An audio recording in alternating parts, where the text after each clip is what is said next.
Quand nous parlons du grand prêtre de la Nouvelle Alliance, le Seigneur Jésus-Christ, nous voyons que, en le Seigneur Jésus-Christ, il y a la puissance de la vie. Nous disons que, pour faire l'expiation pour les hommes, il faut bien donner sa propre vie.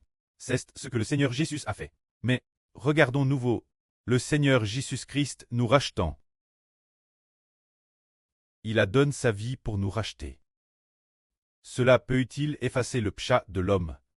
Comme le frère Ashbert l'a dit, puisque la vie a été créée par le Seigneur Jésus-Christ. Toute vie existe par le Seigneur Jésus-Christ. Toutes choses sont venues par le Seigneur. Celui qui a créé la vie, portant nos péchés notre place, il est mort pour nous. Cela peut-il effacer le péché de l'homme?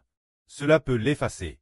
Le frère Ashbert disait, par exemple, un homme qui a construit une maison, cet homme y a consacré 1 an de son temps, ou madame plus longtemps, pour bien construire un grand édifice, une maison d'une beauté extrême. Alors ce bâtiment est-il plus honorable, ou bien celui qui l'a construit? Est-il plus honorable? La maison creux est-elle plus honorable? Ou le bâtisseur de la maison est-il plus honorable? C'est certainement le bâtisseur de la maison qui est plus honorable. De la même manière, l'univers et toutes choses ont été créées par le Seigneur Jésus. L'humanité au sein de l'univers a aussi été créée par le Seigneur Jésus. De tout ce qui est dans l'univers, toute vie a été créée par Dieu. L'univers est comme une maison, et l'humanité dans l'univers est comparable aux enfants dans la maison. Ah non, on ne peut pas dire les enfants, disons plus que l'univers est comparable à une maison. Alors, le Seigneur Jésus-Christ par rapport à l'univers est la somme de toute l'humanité. Est-il plus honorable, ou bien est-ce la somme de l'univers qui est plus honorable? Ashbert dit que le Seigneur Jésus-Christ est plus grand que l'univers. La mort du Seigneur peut donc pardonner les péchés des hommes. De plus, regardons le Seigneur Jésus-Christ. Quand il est venu dans le monde, tout ce qu'il a fait approuve que Dieu habitait en lui. Il a dit Lazare, Lazare sort. Alors, Lazare, mort depuis 4 jours, est sorti. Il y avait un homme posté par des esprits impurs, peut-être plus de 2 démons. Le Seigneur a dit cet homme, je vous ordonne de sortir de cet homme. Alors, tous les esprits impurs sont sortis immédiatement, sont entrés dans le troupeau de porcs, et les porcs se sont précipités du haut de la falaise et se sont noyés. Madame, les esprits impurs obéissaient au Seigneur Jésus. Nous comprenons, d'où vient le péchage de l'homme. Pourquoi? Le péché habite dans le cœur de l'homme.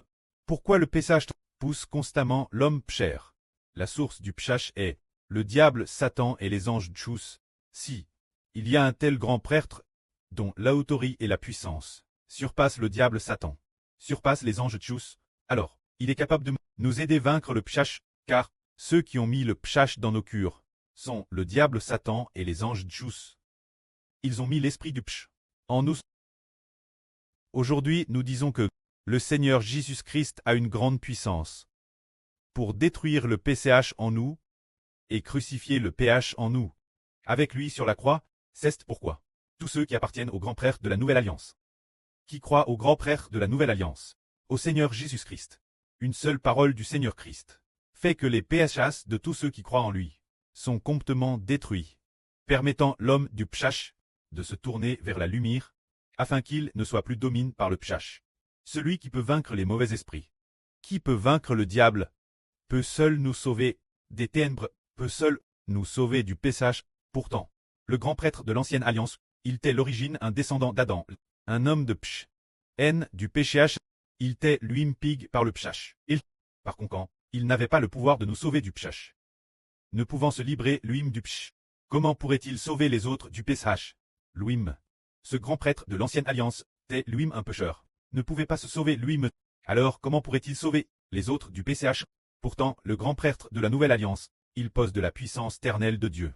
Se dire la puissance qui a créé l'univers et toutes choses. Il lui suffit d'une parole pour que les péchés de tous s'éloignent de cette personne, permettant cette personne, au nom du Seigneur Jésus-Christ, de se libérer des chaînes du péché.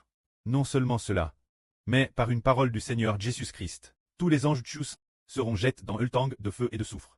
Le Seigneur Jésus-Christ pose une parole d'autorité toute puissante, qui aujourd'hui soutient l'univers entier et toutes choses. L'univers et toutes choses subsistent temporairement par la parole d'autorité du Seigneur Christ. Pour l'instant, l'avenir, par une seule parole du Seigneur Jésus-Christ. L'univers et toutes choses s'effondreront et se dissoudront. On voit ainsi que ce Seigneur Tout-Puissant, il peut nous sauver du pchiche, que la gloire soit rendue auprès et au Seigneur. Amen.